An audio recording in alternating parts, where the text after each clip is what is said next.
I'll never forget the way my father's words burned into me. Useless girl, you were never the bright one. It wasn't the first time he said it, but it was the last time I let it define me. Because years later, my name wasn't just on a resume, it was splashed across national headlines as the youngest woman CEO in the country. And at our next family gathering, their jaws practically hit the floor. If you've ever been underestimated, dismissed, or told you'd never amount to anything, this story is for you. Hit that like button, subscribe, and settle in, because you're about to hear one of the most satisfying, they ate their words, moments you can imagine. Growing up, I was the invisible child.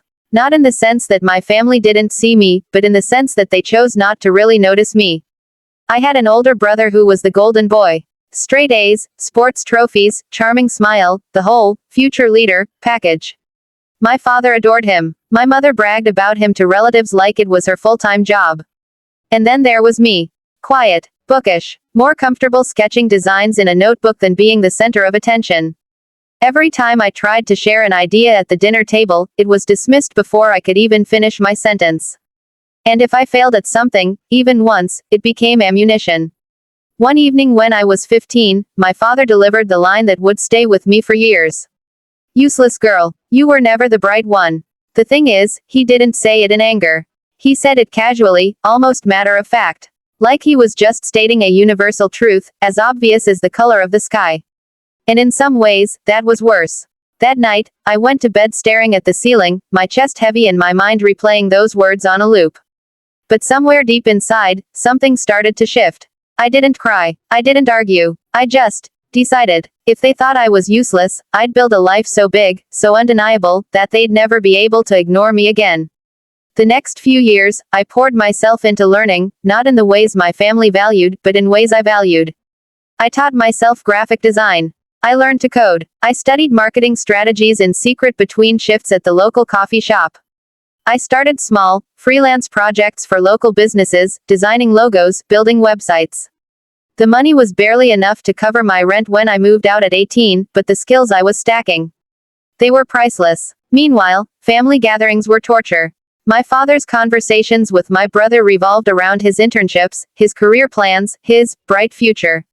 I was either ignored or met with thinly veiled pity. Still doing that computer thing, they'd ask, as if my work was a hobby I'd eventually outgrow.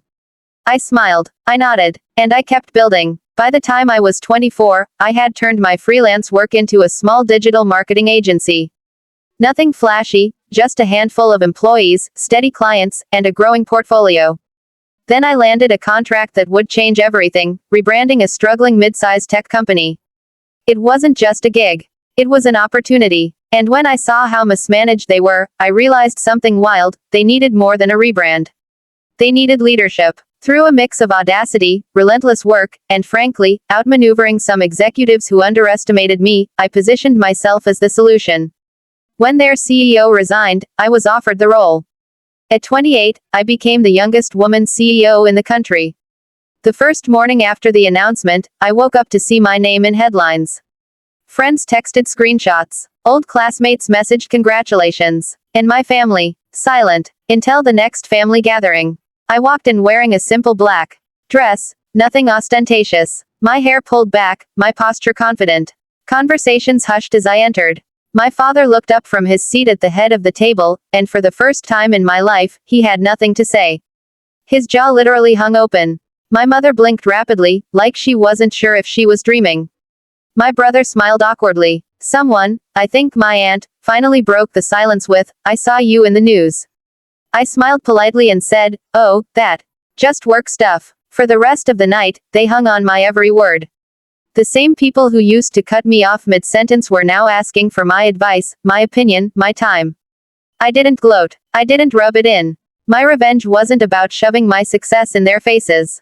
It was about living it, and letting them feel the weight of their own underestimation. Near the end of the night, my father approached me quietly. His voice was low, almost careful. "You've done well," he said. It was the closest thing to an apology I'd ever get. I simply nodded and replied, "Guess I wasn't so useless after all." The look on his face, part pride, part regret, part disbelief, was worth every late night, every rejection, every moment I'd felt invisible. Here's the thing about revenge, it doesn't always come in the form of confrontation or insults. Sometimes, the most powerful revenge is simply proving people wrong by living a life they never thought you could. And the best part, you get to enjoy it, while they sit there wondering how they got you so wrong. If this story gave you chills, smash that like button and tell me in the comments, what's the most satisfying revenge you've ever seen? And of course, subscribe for more true stories that'll have you rooting for the underdog every single time.